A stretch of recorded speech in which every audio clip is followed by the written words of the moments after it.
You are listening to the Sword Chomp podcast. My name is Morgan Barnes, and I'll be your host today. And this is our fourth official podcast.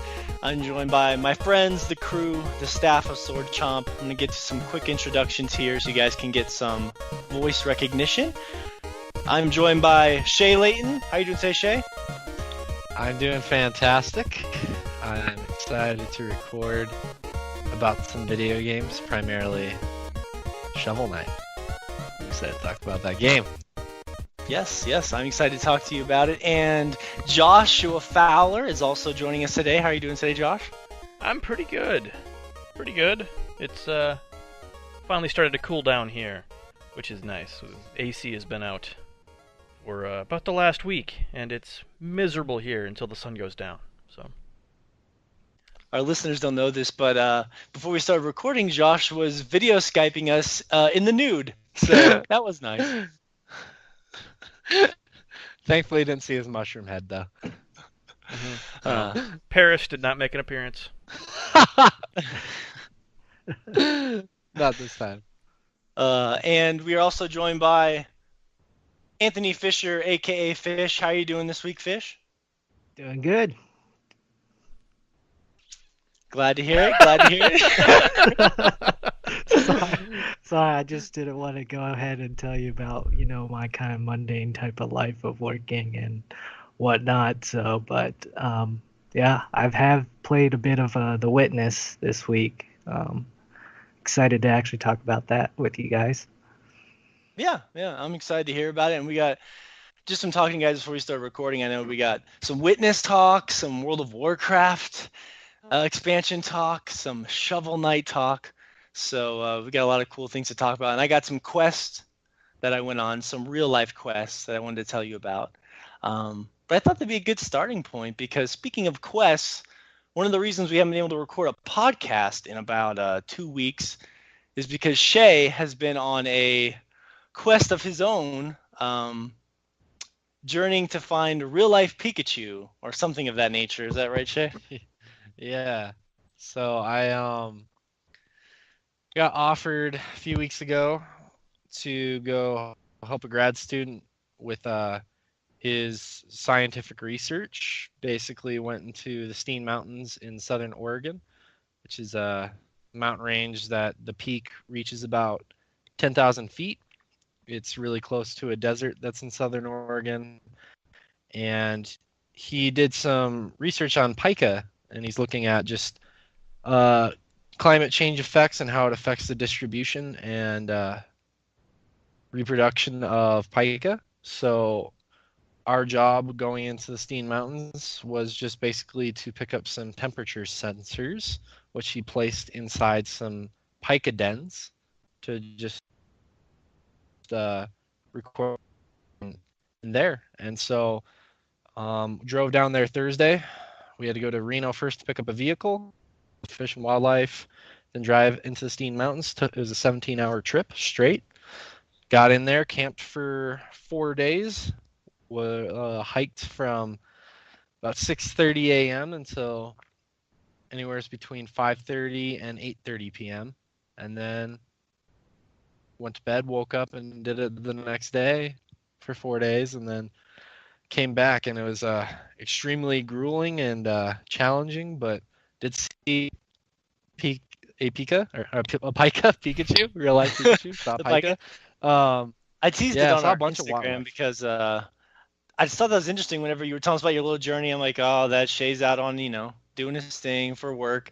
And then when you told me you were studying the pika, which is what Pikachu is based off, I was like, all right, that's interesting. That's pretty cool. And that's something I put on the Instagram for people to see. So if they were wondering what was going on, I thought that was a cool, correlation to, being a gaming podcast. You're out there studying the real life Pikachu, so to speak. Absolutely. I think a lot of people probably don't know that a lot of Pokemon is based off of actual, it's common creatures, but a lot of the naming schemes and whatnot are based off of like scientific names and so on and so forth. Like Aerodactyl from Gen 1. Dactyl is is a type of bird foot pattern. Like there are 4 or 5 different foot patterns, and they're like prefix dactyl, and that tells you what type of foot they have. Yeah. Um, They're not all and just cute it's names. yeah, absolutely. You say they're all cute names, but they're all based in a lot of stuff is based in science, actually, except like Trubbish or fucking Vanilla or some shit like that. Obviously not, but yeah,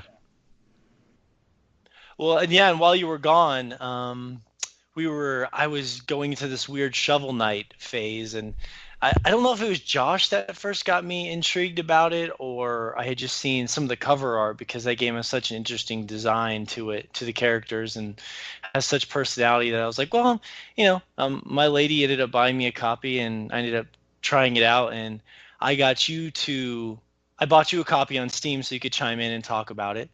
that's right. Um, so I think this is a pretty good forum for us to kind of get down on some Shovel Knight talk. So I mean, like Josh, did you play Shovel Knight when it first came out? Yeah. I don't know if it was immediately after it came out, but it had just been out for a little while. Um, so it's actually been a long time since I played it. Um, um, but yeah, it's really really fun game. It is. Yeah, it had some basic mechanics of like Meat Boy mixed with Mega Man. Yeah. Yeah, I like Mega Man, but I have not tried out Shovel Knight yet, and it sounds like a fun game because I was just looking at the cover art of it, and it has like I guess they're the bosses all around the Shovel Knight, your main character, and it was very reminiscent of I guess Mega Man. Yeah, it was very similar to that. I like the fact that it's just not like one screen with 8 to 10 bosses. It's like a Mario style looking world, Yeah. and then you go from level to level, and it kind of has I believe that was Super Mario 3 where like certain bosses or creatures would just randomly Move show around up on the around the world map. world. Yeah. Yeah, yeah. Is like a great mixture between Mega Man. The world was very similar to Super Mario 3, and then it had some like similar aspects of it to like a game like Super Meat Boy in terms of after you beat the game, you get some challenges that really play on the physics and the mechanics of the game. Yeah, that's one of the reasons I was bummed out that Fish didn't get to play because Fish was telling me that he grew up like a pretty big Mega Man kid. So maybe if Fish gets around to it, I do want to. I don't know. I never see. The thing is, I never played Mega Man. So when people talk about these sort of nostalgia games, Oh man. it's it's tough for me because like what am I supposed to compare it to? Like if I've never played the source that it's trying to emulate, I'm just kind of taking it as its own thing. I mean, the Mario style world map is pretty obvious, and that's a nice touch. But for me, it was kind of a I'd always been curious about Mega Man, just like anyone. I'd look at the boxes and I'd be like, well, there's so many Mega Man games. I never played them as a kid. I'm just, and it's Mega Man. I don't want to be too harsh, but it's not really as relevant anymore. Oh It no, doesn't. it hasn't been relevant for I'd say a decade now. I mean, they've come out with some games, but they've all been flops, and Yeah. Well, um, that and they've been made by a different team, not really taking the source material too seriously. well, And then with Mighty Number 9 coming out and also being a flop, I don't know. I don't know how much there is left in that series anymore, which is sad. yeah, it feels like they've just lost their vision. I mean, granted though, they've made like Mega Man 1 through 8, and then they started they started a new, I guess, type of Mega Man with I think the Super NES where they called it Mega Man X, and then they made X2 and X3, and it just seemed like they were just constantly kind of using the same formula of going through levels and fighting the bosses. And that's fun and everything, and it's addictive. And I kind of got into the later stages of Mega Man, and specifically Mega Man X and Mega Man X2 and 3. But I mean, as far as what they've introduced in the game, it's just like new characters and new bosses and levels and everything. But the gameplay's pretty much stayed the same. And So go ahead, Fish. I'm sorry. oh no, go ahead. I was done. Well, and so like I hope you get around to playing Fish because I really, whether it's in a couple weeks or months or whatever, if you get time, I really want to know your thoughts on it. I see the thing that's tricky for me about this game is it's real frustrating, and well, and the thing that I found playing Shovel Knight, just sort of in my time with the game, because I hunkered down with it it was pretty cool. It was like a 3-day weekend here for Labor Day, and it was just raining and cold outside. And I just basically hunkered down with this game that was kind of a throwback game, and it was kind of cool. It reminded me of like being a kid and like staying home on a rainy day and just playing like a classic video game. So I got a lot of good feels from that. But the game is pretty fucking frustrating, and I was just torn on it the whole time because I wanted to keep pushing forward.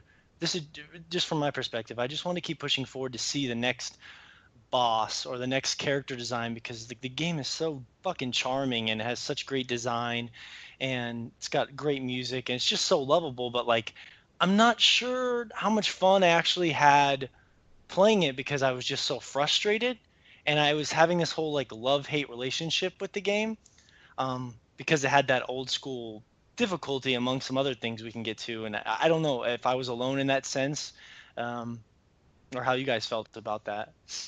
Josh? I'm sorry. Go ahead, Che. I was my bad.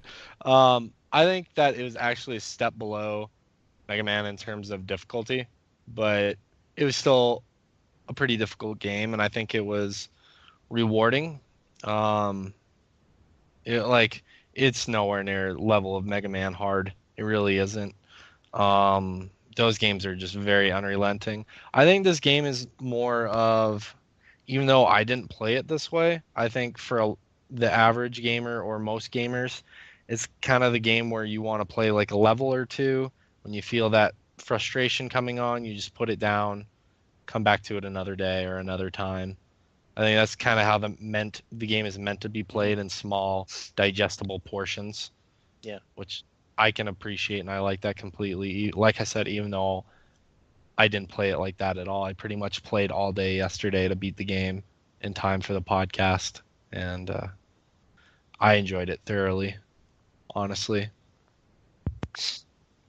Yeah, I don't know. I didn't think it was that difficult, although it does have a lot of options for difficulty. For example, the save points can all be destroyed to give you extra rewards if you want to play that way. Just make it higher risk, higher reward, which is pretty cool. Um, um, I don't know. I didn't think it was that frustrating, but Okay. I don't know. That's just gonna be kind of Subjective, yeah. subjective, I'm sure. Just if platformers are not your thing, it's a good platformer. It's not. A lot of platformers are just, there's nothing challenging about them, and that's kind of been the way they've been for a while now, with a few exceptions here and there. I mean, Yeah. I mean, The only thing that drove me crazy about the game was like there was this strange thing. They try to do this cool thing where as a Shovel Knight, you dig around and you destroy things. And you're always collecting gems, and money and whatnot. So you can purchase new sets of armor. You can purchase meal tickets, which basically upgrade your health, potions for like magic and mana and stuff like that.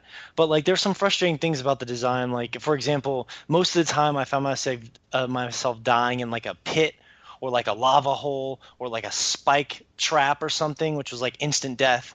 And then when you die, all of your stuff, all your money goes flying out, and sort of like Dark Souls or Bloodborne style, you have to make your way back to your money if you want to get it.